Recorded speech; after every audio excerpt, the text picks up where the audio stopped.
네, 여기요. 묵상 간증 한 알의 미랄처럼입니다. 작년 1월 자궁 육종암으로 길고 힘든 항암의 광야를 통과하던 아내가 주님의 품에 안겼습니다. 이후 저는 주님 뜻대로 살고자 했지만 젊은 나이에 호련히 아내가 떠나고 나니 내 죄사함을 받았느니라는 말씀보다 일어나 걸어가라는 말씀이 더 듣고 싶었습니다. 그러나 원망과 자기 연민으로 슬퍼하던 그 밤에 주님은 제 곁에 서서 이 사건을 해석해 주시고 저에게 사명을 주셨습니다. 주님은 아내의 위로 예배에서 그날 큐티 말씀으로 창세기 11장 1절에서 9절 바벨탑을 세운 사람들처럼 내 이름을 드러내고 하나님의 영광을 가로채려 한 저의 악한 생각을 깨닫게 해주셨습니다. 그래서 저는 잘 나가던 사업이 망하고 거짓 선교사에게 속아 완전히 망하여 시골 부모님 집에 얹혀 살게 되고 직장에서 해고당하고 아내가 호련히 떠나는 흩어짐의 사건들을 주셨다고 해석할 수 있었습니다. 입간 예배를 드리는 날 큐티 말씀은 구원의 족보였습니다. 한 알의 미랄이 땅에 떨어져 죽어지고 썩어질 때 많은 열매를 맺는 것처럼 아내의 믿음을 보신 주님이 구원의 족보를 잊게 하시는 생각이 들었습니다. 그 약속의 말씀대로 예수님을 떠났던 장모님과 게임 중독에 빠졌던 아들이 죽게 돌아오기도 했습니다. 발인 예배 때는 주님이 저를 말씀으로 인도하셔서 구원을 위한 축복의 통로로 삼을 것이라고 위로해 주셨습니다. 목자 없는 양같이 그릇 행하며 악하고 음란하게 살았지만 주님은 그런 저희 부부를 흩어짐의 사건들을 통해 말씀으로 만나 주셨습니다. 죄사함의 은혜와 사명 때문에 왔다가 사명 때문에 살다가는 천국 소망을 주신 하나님께 영광을 돌립니다. 적용하기입니다. 아내가 장모님께 뿌리고 간 복음의 씨앗이 열매 맺도록 매달 큐티인과 생활비를 보내드리며 문안하겠습니다. 아내를 섬겨준 교회 지체들의 사랑에 보답하고자 매주 온라인 기도회에 참석해 기도하겠습니다. 라고 이렇게 해서요. 정말 이렇게 아내가 죽고 또 이렇게 사업이 망하고 거짓 선지자에게 속아, 선교사에게 속아 시골 부모님 집에 얹혀 살고 직장에서 해고당하고 이 모든 일들이 이렇게 말씀을 통해서 해석이 되어졌다라고 하고 있잖아요. 그게 깨달아지자 어떤 일들이 일어나게 됩니까? 네, 예수님을 떠났던 장모님, 게임 중독에 빠졌던 아들이 죽게 돌아오기도 했다라고 하잖아요. 그래서 모든 우리들에게 일어나는 사건들, 문제들을 그날 말씀을 보면서 여러분들이 해석해 가는 것이 참된 지혜의 길임을 기억해야 합니다. 오늘은요, 이 마태복음 9장 1절부터 8절까지인데요. 1절 말씀 보니까 예수께서 배에 오르사 건너가 본 동네에 이르시니 라고 말씀해 주고 있습니다. 네, 어제 말씀 같은 경우는 배를 타고 예수님께서 가다라 지방에 가서 그 귀신 들린 자들을 치유해 주셨잖아요. 치유해 주시고 나서는 본 동네로 돌아와셨다고 하는데 이 본 동네는 가버나움입니다. 이 가버나움에는 많은 일들이 있었거든요. 예를 들면 백부장 하인이 고침을 받기도 하고, 하인을 고치시고 예수님이 베드로 장모를 고치시기도 하고, 더러운 귀신 들린 자도 고치셨습니다. 또 여기서 누구를 부르시냐면요, 내일 본문에 나오는데요, 바로 마태를, 이 세리 마태를 이 가버나움에서 부르세요. 무엇을 말하는 걸까요? 우리의 본 동네에서는 끊임없는 사건들과 일들이 일어난다라는 겁니다. 여러분들에게 있어서 본 동네는 어디일까요? 여러분들의 가정이 될 수도 있겠고, 각자의 학교, 직장, 교회 공동체가 다 본 동네라고 할 수 있습니다. 예를 들자면, 월요일부터 수요일까지 청소년들이 이제 많은 은혜를 또 받았죠. 그렇다면, 이제는 그 은혜를 가지고 돌아가야 할 본 동네가 있다라는 사실이에요. 은혜를 까먹지 않고 이 은혜를 유지하며 주어진 그 자리에서 자기 역할, 자기 사명을 잘 감당하는 게 바로 본동네라고 할 수가 있는 겁니다. 그래서 이 1절에 대한 적용 질문은요, 내가 구원을 위해 가야 하는 본 동네는 어디인가요? 라고 해서요, 정말 그 많은 은혜를 받았다면 이제는 그 은혜를 가지고 섬기고 구원으로 우리가 인도해내야 되는 본동네가 어디인지를 생각해 봐야 하는 것이죠. 2절 말씀해 보니까요. 침상에 누운 중풍병자를 사람들이 데리고 오거늘 예수께서 그들의 믿음을 보시고 중풍병자에게 이르시되 작은 자야 안심하라 내 죄사함을 받았느니라 라고 이렇게 말씀해 주고 있어요. 침상에 누운 중풍병자를 예수님께 데리고 왔는데 마태복음은 아무래도 마가복음에 비해서 간결하게 조금 쓴 것 같아요. 초점이 다른 데 있어요. 자, 그래서 마가복음 2장 4절 본문을 가져와 봤는데 거긴 이렇게 쓰여 있습니다. 무리들 때문에 예수께 데려갈 수 없으므로 그 계신 곳에 지붕을 뜯어 구멍을 내고 중풍병자가 누운 상을 달아 내리니, 그러니까 이 중풍병자를 그 예수님이 계신 곳에 사람들이 많아서 지붕을 뜯어서 달아내리는 이런 인상적인 사건도 마태는 생략하고 있어요. 왜 그럴까요? 마태 같은 경우는 기적 자체에 주의 집중을 시키기보다는 그것보다는 이게 어떤 의미인지를 더 이렇게 관심이 있기 때문에 이런 차이가 있다라고 볼 수 있어요. 그러면서 예수님께서는 중풍병자에게 작은 자야 안심하라 내 죄사함을 받았느니라, 이 죄사함을 받는다라고 이렇게 예수님 말씀하신 것은 무엇 때문이냐면 유대인들은요 죄와 병은 상관관계가 있다라고 보았기 때문이거든요. 그래서 이 당시 유대인들은 병은 죄에서 온다라고 여겼던 것처럼 중풍병자는 아마 평생 그렇게 생각했을 거예요. 내가 죄 때문에 이렇게 병에 걸렸구나 라고 생각을 할 수가 있겠죠. 이 중풍병자는 우리들로 붙이자면 어떤 사람일까요? 무기력한 사람입니다. 자기 힘으로 움직일 수도 없는 사람이에요. 아무것도 할 수 없이 무기력해져서 사회적으로 죽은 사람인 것이죠. 그래서 무기력하여서 아무것도 못하고 있는 사람, 또는 중독에 빠져서 정말 아까 여기 그 묵상간증에도 나왔듯이 게임에 또 사로잡혀서 아무것도 하지 못하는 그런 뭔가 중독에 빠져 있는 자들도 중풍병자라고 할 수가 있는 것이겠죠. 그러나 이런 의미도 있어요. 육체는 살아있으나 영적으로 죽어있는 자도 바로 이렇게 중풍병자라고 할 수 있는 거예요. 죄 앞에서 무기력하게 무너지는 자들, 나도 중풍병자일 수 있다라는 것을 봐야 하는 거죠.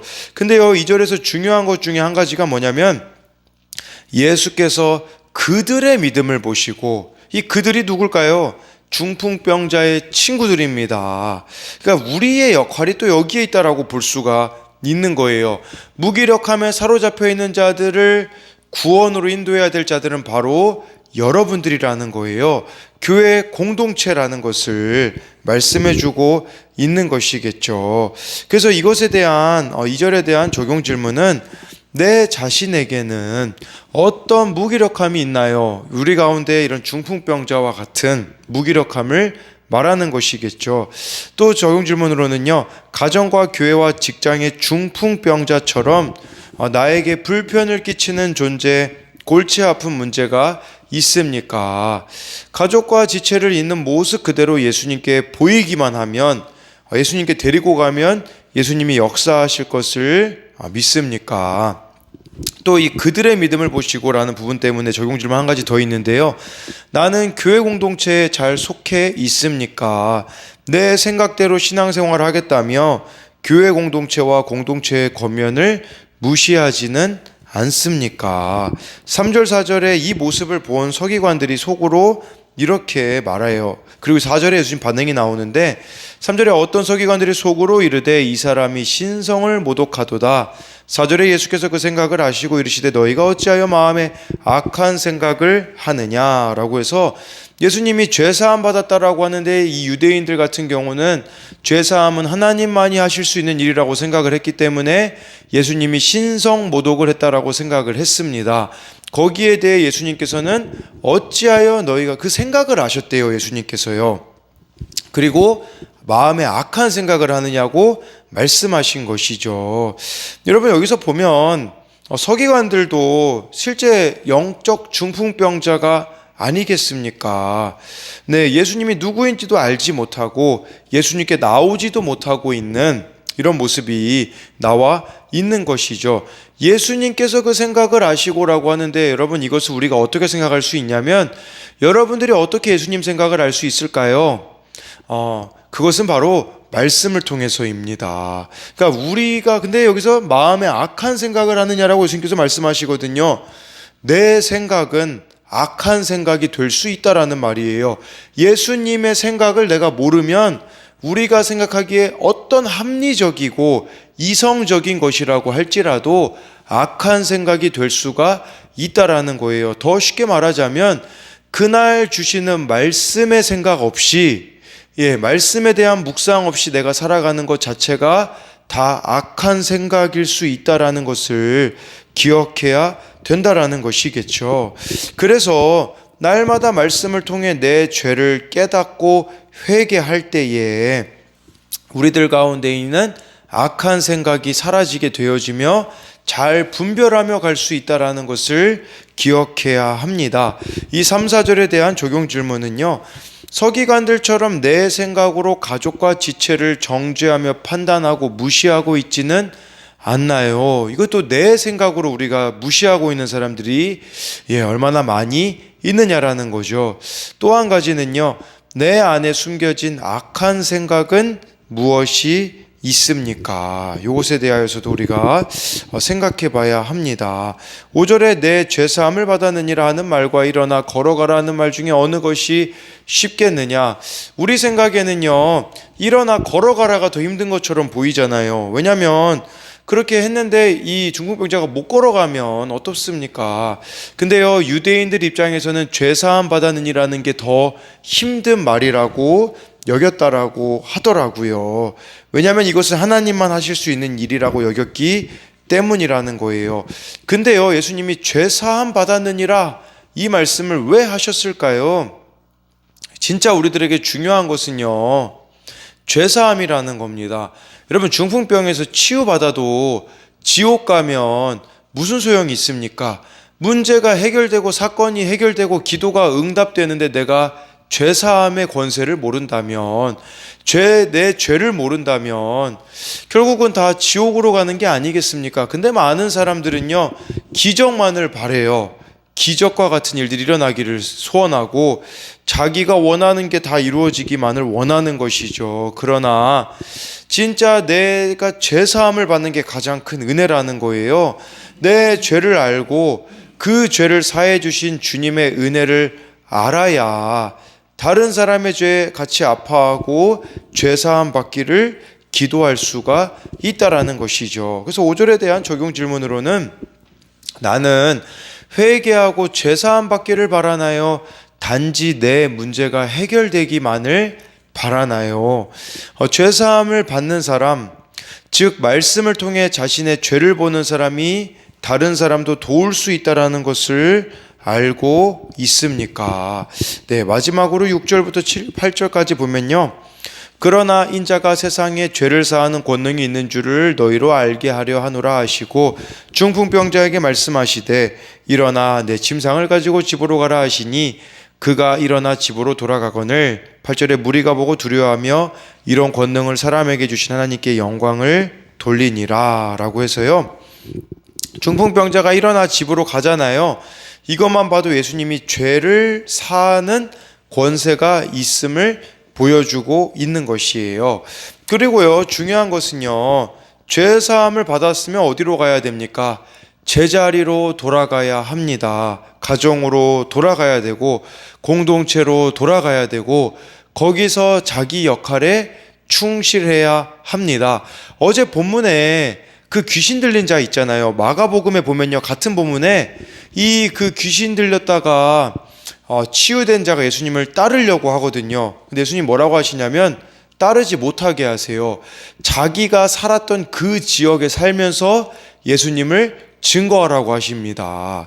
그러니까 우리가 치유받았다면, 죄사함 받았다면 돌아가야 돼요. 어디로 돌아가야 되겠습니까?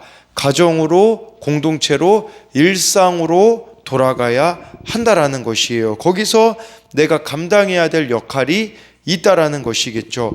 그리고 여기 6절에 일어나 내 침상을 가지고 집에 돌아가라. 이 침상이 무엇이겠습니까?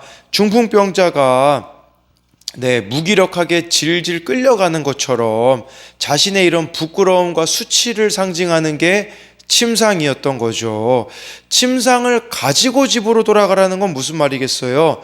나의 연약함, 나의 부끄러움의 그 침상을 들고 다니면서 내가 이런 죄인이었는데 예수님으로 죄사함 받았다라는 것을 증거하라는 거예요. 더 쉽게 말하자면 여러분들의 연약함, 여러분들의 부끄러움을 가지고 예수님을 증거하라는 것입니다. 그리고요, 또 한 가지 마지막으로 생각할 수 있는 것은 이렇게 죄사함의 권세를 가진 공동체가 어디이겠습니까? 바로 제자 공동체인 교회입니다. 교회는 예수님의 죄 용서와 치유를 대행하며 하나님의 다스림을 받아야 하는 통로라는 사실을 기억해야 한다라는 것입니다. 그러나 지금 대한민국을 보십시오. 얼마나 많은 중풍병자들이 있습니까? 어제 말씀 같은 경우 얼마나 많은 귀신 들린 자들이 있습니까? 그러나 이 중풍병자의 친구들처럼 우리는 그 사람들을 예수님께로 데리고 가려고 하는 몸부림이 있는가를 봐야 하는 것이죠.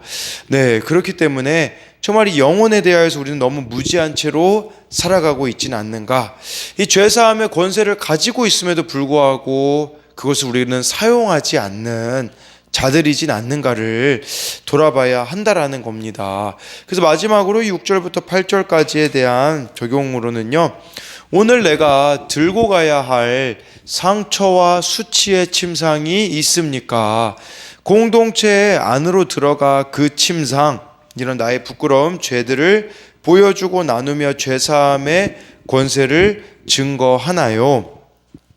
내 고통과 수치의 사건을 가지고 죄사함의 은혜를 증거하고자 오늘 내가 돌아가야 할 공동체는 어디가 있습니까? 라고 이렇게 해서요, 정말 죄사함 받는 것이 최고의 축복이라는 거, 내 죄가 드러나는 것이 가장 큰 축복이라는 것을 기억함으로써 우리가 회개함으로 문제만이 해결되어지는 것이 아니라 늘 문제보다 크신 하나님을 붙잡고 살아가며 내 생각대로 살아가는 것은 악한 생각이라는 것을 기억하심으로써 예수님의 생각이 말씀에 적혀 있기에 그 말씀 붙잡고 하루하루 살아가는 저와 여러분들이 되기를 소망합니다.